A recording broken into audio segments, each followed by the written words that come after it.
Eu sempre preferi dirigir à noite. A estrada fica mais tranquila, e a escuridão traz uma espécie de conforto estranho. Quase como se o mundo inteiro estivesse dormindo e eu tivesse o caminho só para mim. Mas naquela madrugada, algo parecia diferente. Eu tinha acabado de descarregar a carga em uma cidadezinha no meio do nada. O cliente atrasou para abrir o armazém, e isso me deixou algumas horas atrasado. Decidi pegar um desvio pela estrada velha, algo que eu raramente fazia, mas economizaria tempo. Um dos moradores locais me viu olhando o mapa e me disse: evite aquela estrada. Não é um bom lugar para estar depois da meia-noite. E educadamente, pensando que era apenas um daqueles avisos supersticiosos que a gente ouve em lugares pequenos, liguei o motor e segui caminho. Logo que entrei na estrada, percebi o quanto ela era desolada. O asfalto estava gasto, e a iluminação era quase inexistente. A neblina estava tão espessa que parecia dançar na frente dos faróis, criando formas que desapareciam tão rápido quanto apareciam. Tentei afastar o desconforto aumentando o volume do rádio, mas ele só pegava estática. O silêncio era pesado, quase sufocante. Mesmo com o motor roncando, eu podia sentir a ausência de qualquer som natural. Nenhum grilo, nenhum vento, nada. Era como se eu tivesse cruzado para um lugar onde o mundo parava de respirar. Foi quando vi algo pelo retrovisor. Um ponto de luz, muito distante. Pensei que poderia ser outro caminhão, mas algo naquela luz parecia estranho. Não piscava como faróis comuns. Era mais intenso, quase ofuscante, mesmo à distância. Enquanto dirigia, aquela luz no retrovisor parecia se aproximar, mas de um jeito estranho. Não era gradual, como um veículo normal se aproximando. Era como se estivesse saltando distâncias, aparecendo mais perto cada vez que eu piscava os olhos. Meu peito começou a apertar com uma sensação de que algo não estava certo. Resolvi acelerar, na esperança de deixar aquilo para trás. O caminhão rugiu enquanto aumentava a velocidade, mas a luz continuava ali, teimosamente fixa, como uma sombra persistente. Olhei para o painel, 110 km por hora, e mesmo assim, aquela maldita luz não desaparecia. Pela primeira vez, pensei em parar. Talvez fosse só minha imaginação, ou quem sabe algum morador local tentando me assustar com uma brincadeira boba. Mas a ideia de ficar parado naquela estrada, sozinho e no escuro, me fez continuar. Foi então que percebi outra coisa estranha. A luz não projetava sombras. Normalmente, quando outro veículo está atrás, você consegue ver as sombras do seu caminhão se esticando à frente. Mas ali, nada. Só a escuridão absoluta. Minha mente começou a girar, tentando encontrar uma explicação lógica. Talvez o farol estivesse em um ângulo diferente, ou talvez eu estivesse apenas cansado. Mas no fundo, algo em mim sabia que era mais do que isso. A luz parecia viva, pulsando como se tivesse um coração. Cada pulsação fazia meu peito se apertar mais. Tentei olhar pelo retrovisor novamente, mas dessa vez o reflexo me mostrou algo que me gelou até os ossos. Continuei dirigindo, tentando ignorar a luz pulsante que parecia brincar com minha sanidade. Foi então que algo no horizonte me chamou a atenção. Primeiro, parecia uma sombra indistinta, um borrão no limite da visibilidade.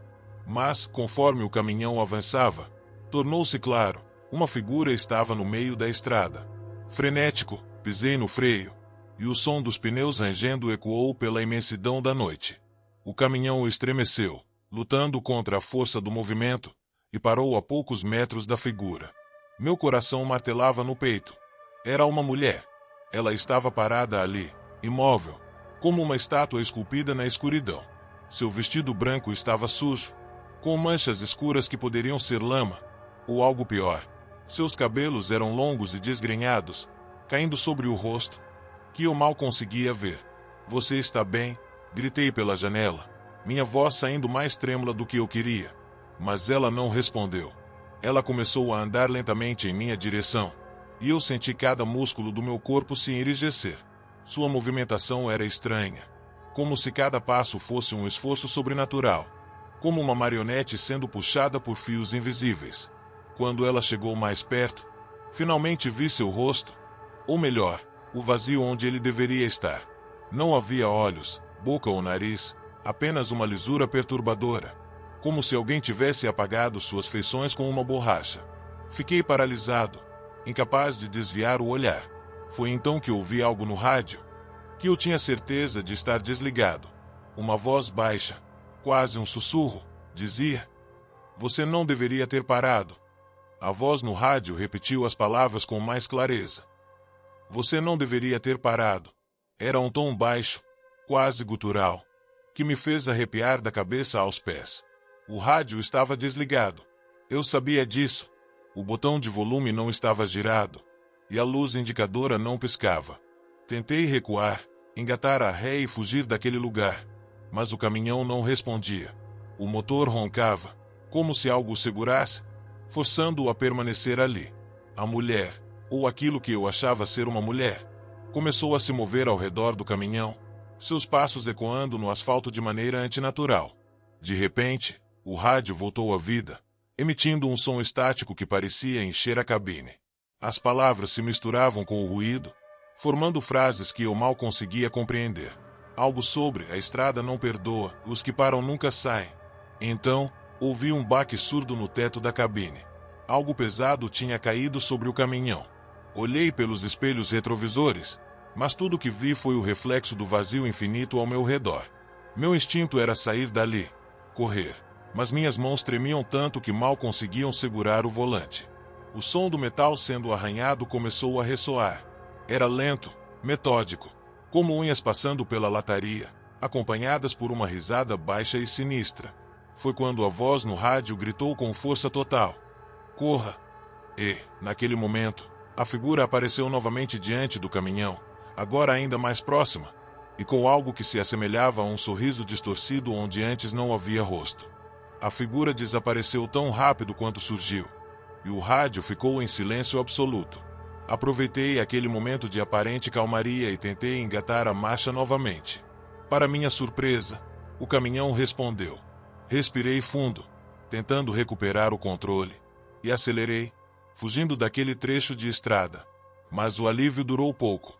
Por mais que dirigisse, a paisagem ao meu redor permanecia a mesma. As árvores imóveis, o asfalto liso e sem marcações, e aquele nevoeiro incessante que parecia me engolir.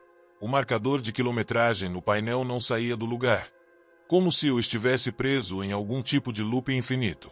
Meu coração batia descompassado quando ouvi novamente o som estático vindo do rádio.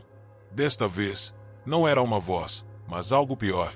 Era o som de um motor diferente do meu, mais pesado, mais profundo, e estava se aproximando. Olhei pelo retrovisor e vi os faróis de outro caminhão se formando na neblina. Eles piscavam irregularmente, como se o veículo estivesse quebrado, zombando de mim. Acelerava cada vez mais, mas parecia que não importava o quanto eu pisasse no pedal. Os faróis ficavam cada vez mais próximos. Quando finalmente estavam a poucos metros de distância, senti um impacto violento que quase me fez perder o controle do volante. Mas, ao olhar novamente pelo espelho, os faróis tinham sumido. Não havia mais nada ali. Nenhum caminhão, nenhuma figura, apenas o vazio da estrada interminável. Continuei dirigindo, sem saber se estava fugindo ou me afundando ainda mais naquele pesadelo sem fim. O rádio voltou a emitir estática, e entre os chiados, consegui ouvir uma última mensagem que me arrepiou até os ossos. "Você já pertence a essa estrada." E então, o marcador de quilometragem finalmente começou a girar para trás.